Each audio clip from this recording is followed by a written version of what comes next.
Okay, we got here just the anode that we're taking out. Old one.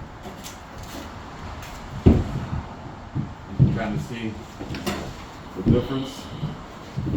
So we got here the old one. This is the new one. This is your first line of defense against the corrosion of the lining of the tank. This one goes in.